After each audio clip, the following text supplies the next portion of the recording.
तो दोस्तों भारत की जिगरी दोस्त आर्मेनिया की तरफ से खबर निकल कर आ रही है और ये खबर रशिया के लिए तो 100% बुरी है, लेकिन भारत के लिए भी बताया जा रहा है कि ये खबर 50% बुरी है। 50% तो अच्छी है, लेकिन 50% ये भारत के हिसाब से बहुत ज़्यादा बुरी है, क्योंकि हम सभी जानते हैं कि आर्मेनिया पिछले कुछ समय से रशिया से पूरी तरह से दूरियां बनाने की कोशिश कर रहा है। और कोशिश क्या कर रहा है, वो काफ़ी हद तक कामयाब भी हो चुका है। मैंने आपको कई अलग अलग वीडियोस में बताया कि आर्मेनिया अपनी रिक्वायरमेंट के आधार पर भारत से लगातार हथियार खरीदते जा रहा है। जो हथियार वो पहले रशिया से खरीदा करता था, आजकल वो रशिया से नहीं खरीद रहा है। सबसे पहले तो हम लोग ये जाने इस वीडियो में कि रशिया से दूर जाने का कारण क्या है आर्मेनिया का। देखिए, आर्मेनिया सोवियत यूनियन का ही एक हिस्सा है। सोवियत यूनियन जब अखंड रूप से मौजूद था, एग्जिस्ट करता था, रशिया उसका नेतृत्व करता था, उस समय रशिया का पार्ट होता था आर्मेनिया भी और अजरबैजान भी। लेकिन 1991 में जब सोवियत यूनियन टूटा, तब कई सारे अलग अलग देश बढ़ गए, जिसमें आर्मेनिया और अजरबैजान भी दो हिस्से थे। तो कहने का मतलब ये सोवियत यूनियन से ही अलग हुए हैं और रशिया का ही एक तरह से पार्ट थे काफी समय तक। अब इसके बाद हुआ ये कि रशिया यूक्रेन के बीच में युद्ध शुरू हो गया, क्योंकि दोनों के बीच में कई सारे लैंड डिस्प्यूट पड़े हुए थे काफी समय से। अब अगर आर्मेनिया की बात की जाए तो आर्मेनिया पक्के तौर पर रशिया के पाले में था, यानी अजरबैजान से ज्यादा मजबूत दोस्त रशिया का आर्मेनिया था। और आर्मेनिया अपनी रिक्वायरमेंट का भारी भरकम हथियार वगैरह रशिया से खरीदा करता था। इवन रशिया के साथ आर्मेनिया एक संगठन में भी जुड़ा हुआ है, जिसे कहा जाता है CSTO, यानी कलेक्टिव सिक्योरिटी ट्रीटी ऑर्गेनाइजेशन। यानी एक देश पर हमला हुआ तो दूसरे देश पर हमला माना जाएगा। इस तरह की चीजें रशिया और आर्मेनिया के बीच में मौजूद है।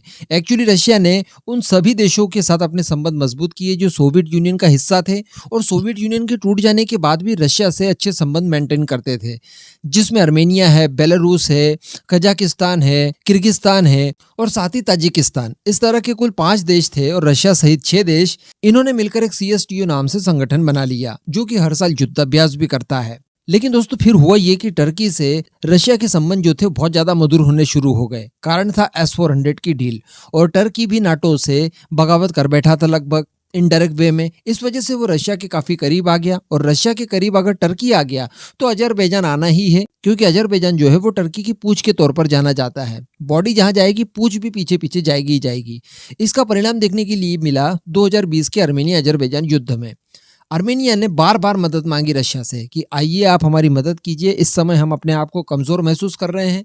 इनका जो गैंग है, यानी अजरबैजान की तरफ से टर्की आ गया था, पाकिस्तान आ गया था, कई सारे आतंकवादी संगठन आ गए थे, तो एक साथ आर्मेनिया इनका सामना नहीं कर पा रहा था। तो रशिया से बार बार मदद मांगने के बावजूद रशिया की तरफ से विशेष कोई मदद नहीं दी गई, और रशिया ने फाइनली पीस डील तो करवाई दोनों देशों के बीच में। लेकिन वो कब करवाई?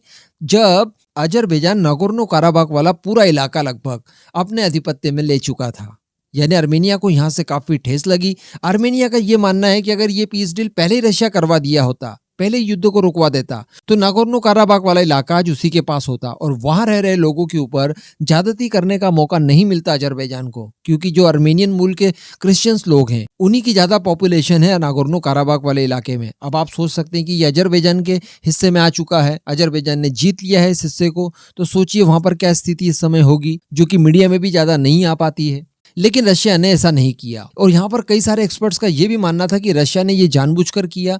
टर्की से पहले ही इनकी डील हो गई थी कि नागोर्नो काराबाख वाला इलाका हम लोग अजरबैजान को दिलवा कर रहेंगे युद्ध के माध्यम से। और बिल्कुल उसी समय पर रशिया ने युद्ध रुकवाया, अपनी पीस कीपिंग टीम भी भेजी, जब अजरबैजान ने नागोर्नो काराबाख हड़प लिया। इस बात को लेकर आर्मेनिया के अंदर खासी नाराजगी थी, और युद्ध के बाद भी आर्मेनिया के आम लोगों ने प्रोटेस्ट करने शुरू करे रशिया के खिलाफ। और उन आम लोगों का कहना यह था कि अब जल्दी से हम लोगों ने पाला बदलते हुए अमेरिका का साथ पकड़ लेना चाहिए, क्योंकि अगर अमेरिका हमारे साथ होता तो ये परिस्थितियां हमें नहीं देखनी पड़ती और नागोर्नो काराबाख का युद्ध हमें नहीं हारना पड़ता। अब लेकिन दोस्तों अमेरिका की तरफ से ज्यादा कोई रिस्पांस इनिशियली नहीं मिला था, लेकिन भारत लगातार संपर्क में था आर्मेनिया के, और भारत के साथ लगातार गठजोड़ आर्मेनिया का बढ़ते जा रहा था। और हमें एडवांटेज देखने के लिए भी मिला। मिलियंस ऑफ डॉलर्स के हथियार आर्मेनिया की तरफ से भारत से खरीदे गए। तो ये भारत के लिए अच्छी खबर थी कि रशिया से दूर हुआ, वो भारत के करीब आ गया। भारत उसे कभी भी लूट नहीं सकता, और उसकी रिक्वायरमेंट के हथियार देकर भारत अपना हित भी साध सकता है। बराबर मामला चल रहा था।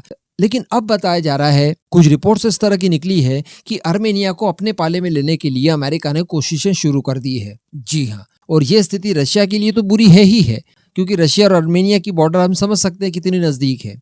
तो रशिया के लिए तो हर हाल में ये खबर बुरी है, लेकिन भारत के लिए भी बुरी है। वो कैसे? अगर आर्मेनिया के ऊपर ज्यादा इन्फ्लुएंस अमेरिका का चढ़ जाता है, तो ये समझ लीजिए कि उसके बाद अमेरिका अपने हथियार आर्मेनिया को पुश करेगा और भारत के हथियार खरीदने से वो रोकेगा, डेफिनेटली रोकेगा, हर हाल में रोकेगा। हमने फिलीपींस में देखा, फिलीपींस ने ब्रह्मोस खरीदी तो सही, लेकिन उसे रोकने के लिए अमेरिका ने एड़ी से चोटी तक का जोर लगाया।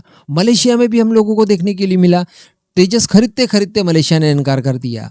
तो अल्टीमेटली अगर आर्मेनिया के अंदर अमेरिका आता है तो रशिया के साथ साथ ये भारत के लिए भी बहुत खराब बात है। अब इसके प्रूफ के तौर पर हम लोग देखते हैं कि सोवियत यूनियन से अलग होते हुए 1991 में हुआ, काफी लंबा समय बीत चुका है, लगभग 30 सालों से ऊपर का समय, लेकिन अभी तक कोई भी बड़ा अमेरिकन ऑफिशियल आर्मेनिया की विजिट पर नहीं गया था। लेकिन साल 2021 में नैन्सी पेलोसी को आप जानते होंगे, भूल तो नहीं सकते, वही जो ताइवान की विजिट पर गई थी, वो एक विजिट के लिए आती है आर्मेनिया। और आर्मेनिया में ये अमेरिका की तरफ से किसी बड़े नेता का पहला दौरा था और यहाँ पर इन्होंने आर्मेनिया के साथ रिलेशनशिप सुधारने की कोशिशें की। जो बाइडेन से पहले डोनाल्ड ट्रंप हुआ करते थे, उन्हें पता था कि ये रशिया का क्षेत्र है, इसलिए वो ज्यादा हस्तक्षेप नहीं करते थे।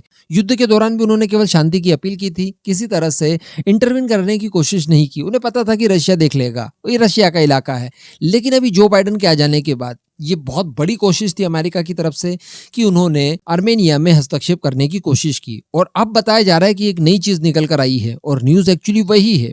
मैं आपको बता दूं कि CSTO का हर साल एक युद्ध अभ्यास होता है। इस बार ये 2022 में युद्ध अभ्यास होना था आर्मेनिया के अंदर। आर्मेनिया इसकी मेजबानी करने वाला था, लेकिन दोस्तों मैं आपको बता दूं कि आर्मेनिया ने करंट स्थितियों का हवाला देते हुए इस युद्ध अभ्यास को करने से इनकार कर दिया है और ये रशिया अपने ऊपर एक जोरदार थप्पड़ की तरह ले रहा है। यहाँ पर सबका मानना यह है कि अमेरिका की तरफ से दबाव डाला गया है आर्मेनिया की तरफ कि आप ये युद्ध अभ्यास मत कीजिए, क्योंकि इसमें रशिया भी शामिल होता। जो CSTO की 6 कंट्रीज मैंने आपको बताई, ये सारे मिलकर इस युद्ध अभ्यास में हिस्सा लेने वाले थे, जिसमें आर्मेनिया होता, रशिया होता, ताजिकिस्तान होता, किर्गिस्तान होता और कजाकिस्तान, बेलारूस होता, और ये सब मिलकर फिर युद्ध अभ्यास को करते।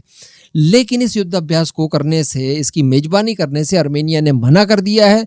रशिया के लिए ये बहुत बड़े धक्के के तौर पर देखा जा रहा है और इसके पीछे कारण अमेरिका को बताया जा रहा है। अगर ये बातें सही है कि अमेरिका के दबाव के बाद ही ये युद्ध अभ्यास टाला गया है, और बिल्कुल दिख भी रहा है क्लियर, भारत ने तो मना किया नहीं, भारत के बाद अगर कोई दबाव डाल सकता है तो वो अमेरिका ही है।